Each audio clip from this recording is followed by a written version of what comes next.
అప్పుల బాధలు వెంటాడుతున్నాయా? అయితే 6 JVR వారి జాతిరత్నాలు ధరించండి. హాయ్, వెల్కమ్ టు మనం టీవీ. నేను మీ మనోజ్. సో ఒక ఎక్స్క్లూజివ్ వీడియో వచ్చింది కర్నూలు బస్సు ఘటన గురించి. సో ఏదైతే 19 మంది చనిపోయారో ఒక్కసారి ఆ బస్సు యొక్క లాస్ట్ విజువల్ ఒకసారి చూద్దాం మనం. సీసీటీవీ ఫుటేజ్, ఇది ఎక్స్క్లూజివ్ వీడియో. ఒక్కసారి ఈ వీడియో చూడండి, దాని తర్వాత మీకు నేను అసలు మ్యాటర్ ఏంటో కన్వే చేసే ప్రయత్నం చేస్తాను. యా, ఇంకొంచెం జూమ్ చేయనా? చూడండి, ఇక్కడ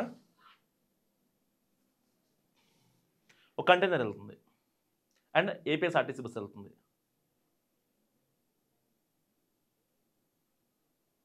ఇది వి కావేరి ఏదైతే దగ్ధమైందో ఆ బస్సు అనమాట. ఇది వి కావేరి బస్సు. మంచి ఫాస్ట్ పోతుంది, భలే పోతుంది బస్సు. అదిగో చాలా ఫాస్ట్ పోతుంది. సో ఇది బస్సు అనమాట. అయితే ఈ యొక్క సీసీటీవీ ఫుటేజ్ ఇప్పుడు తెగ వైరల్ అవుతుంది. ఎక్స్క్లూజివ్గా మనం ప్లే చేసాం. అండ్ ఇంకోటి ఏంటి చెప్పిన, ఈ పెట్రోల్ బంక్ ఉందో మనం అబ్జర్వ్ చేసుకోవచ్చు. ఒకసారి మీకు ఆ వీడియో కూడా చూపిస్తా. ఏదైతే శివశంకర్ పెట్రోల్ పోర్ చేయించుకున్నాడు ఆ యొక్క సీసీటీవీ ఫుటేజ్ అనమాట ఇది. ఓకేనా? ఇప్పుడు దీన్ని బట్టి మనకు క్లారిటీగా అర్థమవుతుంది ఏంటంటే, శివశంకర్ బైక్ యాక్సిడెంట్ అయ్యి అక్కడ రోడ్డు మీద పడిపోయాడు. సో పడిపోయిన తర్వాత వి కావేరి బస్ వచ్చి బండిని గుద్దిన తర్వాత ఏదైతే ఆ పెట్రోల్ ట్యాంకర్ సరిగా మూత పెట్టలేదో, ఇక్కడ పెట్రోల్ కొట్టించుకొని మూత పెట్టని తర్వాత దానికి సంబంధించి ఆ ట్యాంకర్ మూత ఊడిపోయింది. ఆ ఫ్రిక్షన్కి లగేజ్ క్యాబిన్లో అయితే కొన్ని థింగ్స్ ఉన్నాయో అవన్నీ కాలిపోయాయి. వాటితో పాటు ఫోన్స్ కూడా కాలిపోయాయి.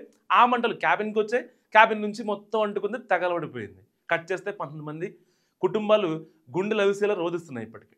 సో ఎందుకు జరిగింది మరి ఏంటని మాట్లాడుకుంటే ఒక్కటి లాజికల్గా ఆలోచించండి, చెప్తాను. సో ఇప్పుడు ఏదైతే ఈ విజువల్లో ఆల్రెడీ ఇవి టైం ఎంత అవుతుంది తెలుసా? అప్పుడు కరెక్ట్గా తెల్లవారుజామున 2:39 AM. ఓకేనా? టైం గుర్తుపెట్టుకోండి మీరు. అండ్ వెహికల్స్ వెళ్తున్నాయి ఆల్రెడీ. ఇప్పటికే ఏదైతే ఈ టైంకే వాళ్ళు ఇక్కడ నుంచి లెఫ్ట్ అయిపోయారు. పెట్రోల్ కొట్టించుకున్నారు. శివశంకర్ అండ్ ఎర్రిస్వామి ఇక్కడ నుంచి లెఫ్ట్ అయిపోయారు. అండ్ వెహికల్స్ వెళ్తున్నాయి. సో దీని ముందు ఆల్రెడీ వెహికల్స్ వెళ్ళాయి. సరిగ్గా వి కావేరి ట్రావెల్స్ కంటే ముందు అట్లీస్ట్ ఒక 10 వెహికల్స్ వెళ్ళి ఉంటాయి. సో మనకు వచ్చిన విజువల్ అది. దానికన్నా ముందు కూడా వెళ్ళి ఉంటాయి. సో దానికి మధ్యలో 10 minutes గ్యాప్ ఉంది. ఈ బస్సు ఎక్కడైతే స్పాట్ ఉందో, చిన్న టేకులపల్లి దగ్గర స్పాట్ ఉందో, ఆ ఇన్సిడెంట్ జరిగిన స్పాట్కి అక్కడికి వెళ్ళడానికి ఒక 10 minutes. సో అట్లీస్ట్ మధ్యలో 20 minutes ఉంది. కనీసం నిమిషానికి ఒకటి వేసుకున్నా సరే 20 వెహికల్స్ అనేవి మధ్యలో వెళ్తూ ఉంటాయి. సరే, ఆ 20 వెహికల్స్ పక్కన పెట్టండి. ఈ బస్సు కంటే ముందు 2-3 వెహికల్స్ వెళ్ళాయి కదా. కంటైనర్లు వెళ్ళినాయి, ఇంకా బస్సులు వెళ్ళినాయి. ఏపీఎస్ఆర్టీకి సంబంధించిన సూపర్ లగ్జరీ బస్సులు వెళ్ళినాయి. మరి వాళ్ళు ఆ డ్రైవర్లకి సరిగా కనిపించలేదా, లేకపోతే ఈయనకే కనపడిందా? ఇప్పుడు వి కావేరికి సంబంధించిన బస్ డ్రైవర్ చెప్పేది ఏంటి? లేదు, నాకు విజిబుల్ అవ్వలేదు అంటాడు. ఒక్క నిమిషం ఆయన చెప్పేదానికి నేను మీకు ఒకటి చూపిస్తాను. ఇదే visual, same CCTV footage, same petrol bunk సంబంధించిందే. ఎందుకంటే వి కావేరికి సంబంధించిన డ్రైవర్ ఎవరైతే ఉన్నారో, ఇన్సిడెంట్ జరిగిన ఆ డ్రైవరు నాకు విజిబుల్ లేదు, ఆబ్జెక్ట్ అది నాకు రెక్టిఫై అవ్వలేదని చెప్తున్నాడు కదా. సో దానికి చెప్తున్నాను. కావేరీ బస్సు ముందు 2 వెహికల్స్ వెళ్ళాయి. సో ఇది ఒక కంటైనర్ అండ్ ఒక బస్సు. ఈ రెండింటి లైటింగ్ కన్నా ఒక్కసారి ఇంకొంచెం జూమ్ చేస్తాను చూడండి. వి కావేరీ అసలు ఆ బస్సు లైటింగ్ చూడండి, కళ్ళల్లో పెడితే కళ్ళు ఢిమేల్ మంది. అలాంటి లైటింగ్లో ఉన్నా కూడా కావేరీ ట్రావెల్స్ సంబంధించిన డ్రైవరు నాకు విజిబుల్ లేదు, ఆబ్జెక్ట్ నాకు కనిపించలేదు, బండి కూడా బాగాలేదని ఒక బ్లేమ్ వేస్తారు. ఓకే, బండి బాగాలేదు, నేను కాదనట్లా. సో బండి బాగాలేదంటారు, బాగానే ఉంది, ఓకే ఫైన్, నేను కాదన్ను. ఆల్రెడీ ఆ బండికి సంబంధించిన డూమ్ లేదు, బ్రేకులు ఉన్నాయో పడతాయో తెలీదు, ఆల్రెడీ వాళ్ళు తాగున్నారు. So something about happened. And బండి తిప్పే విధానం కావచ్చు, అసలు దాని తర్వాత కనీసం ఏదైతే పెట్రోల్ కొట్టించిన తర్వాత ఆ మూతన సరిగ్గా పెట్టాడో లేదు తెలీదు, ఏమీ తెలీదు. కానీ జరిగింది అక్కడ మనోడు ఆల్రెడీ తిప్పేసామని చెప్పిన దాని ప్రకారం బండి ఎప్పుడైతే డివైడర్ని గుద్దిన తర్వాత మేము వెనక్కి పడిపోయాం. సో అప్పట్లోనే స్పాట్లోనే శివశంకర్ చనిపోయాడు. శివశంకర్ చనిపోయిన తర్వాత నేను వెంటనే ఫోన్ తీసుకొని బయటకు వెళ్ళని చెప్పి కట్టు కథ చెప్తున్నాడు పోలీసులకి. సరే, పోలీసులు ఏమైనా విన్నారంటే దానికి సంబంధించిన సీసీటీవీ ఫుటేజ్ తీయించారు. అండ్ ఇటు కావేరీ ట్రావెల్స్ సంబంధించిన ఆ బస్సు డ్రైవర్తో కూడా మాట్లాడారు. పోలీసులు తమదైన స్టైల్లో విచారణ చేసిన తర్వాత కొన్ని కీలక విషయాలు బయటకు వచ్చాయి.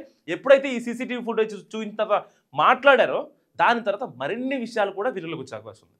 కానీ నా డౌట్ ఇక్కడ వ్యక్తం చేస్తుంది ఏంటంటే, ఒక్కటి చెప్తున్నా, దాని ముందు ఏదైతే వి కావేరీ సంబంధించిన బస్సుకు ముందు చాలా వెహికల్స్ వెళ్ళాయి విత్, అంటే ఆర్టీసీ బస్సుకి కంటైనర్స్కి లేనంత లైటింగ్ వి కావేరీ బస్సుకు ఉంది. వి కావేరీ బస్సు డ్రైవర్ ఎందుకు గమనించలేదు? అన్ని వెహికల్స్ వెళ్ళినప్పుడు ఏదన్నా ఒకటి గుద్దాలి. ఆల్రెడీ బండి రోడ్డు మీద ఉంది, అవును కదా? గుద్దాల్సినప్పుడు ఎందుకు గుద్దలేదు? లేదు వాళ్ళు పక్కెళ్ళిపోయారా? లేదు ఈ బైకర్స్ చెప్పేది అబద్ధమా? లేదా బైకర్స్ కావాలని చేసిన స్టంటా? తాగిన మత్తులో ఏమన్నా ఉండి? లేదు వాళ్ళమ్మ చెప్తున్నారు, చచ్చిపోయిన శివశంకర్ వాళ్ళ మమ్మీ చెప్తున్నారు, మా కొడుకు చనిపోతే అలా ఎలా వదిలిపెట్టేళ్తాడు? ఇది దీని వెనక కుట్ర ఉంది, కావాలనే ఎర్రిస్వామి మా వాడిని చంపాడని చెప్పి వాళ్ళ మమ్మీ చెప్తున్నారు. ఎవరి మమ్మీ? చచ్చిపోయిన శివశంకర్ వాళ్ళ మమ్మీ ఎర్రిస్వామికి మా వాడికి ఏదో గొడవలు ఉన్నాయి, సో దానివల్లే ఏదో జరిగింది, అది నాకు కూడా తెలియదని చెప్పి ఆవిడ కుండబద్దలు కొడుతున్న పరిస్థితి. ఏది ఏమైనా సరే ఈ వి కావేరీ సంబంధించిన బస్సు ఘటన ఏదో ఉందో దాని వెనకాల నిజంగా నమ్మలేని నిజాలు ఉన్నాయి. ఎందుకంటే నేను ఈ వీడియో చూపించి ఎందుకు మాట్లాడానంటే, మీతో నాకున్న ఇన్ఫర్మేషన్ ప్రకారం సో అక్కడ ఒకటి ఇలకత మఫ్లేజ్ జరిగింది, బట్ అది పోలీసుల విచారణలో మాత్రమే బయటకు వస్తుంది, మనం ఏది పడితే అది మాట్లాడకూడదు. సో ఇప్పుడు చూసిన సీసీ క్యామ్ ఆ ఫుటేజ్ లాస్ట్ బస్ విజువల్ ఉంది కదా, సో దాన్ని బట్టి మరి ఈ గ్యాప్లో ఏం జరిగిందో మీరేమనుకుంటున్నారో మస్ట్గా కామెంట్ చేయండి. చూస్తూనే ఉండండి మనం టీవీ.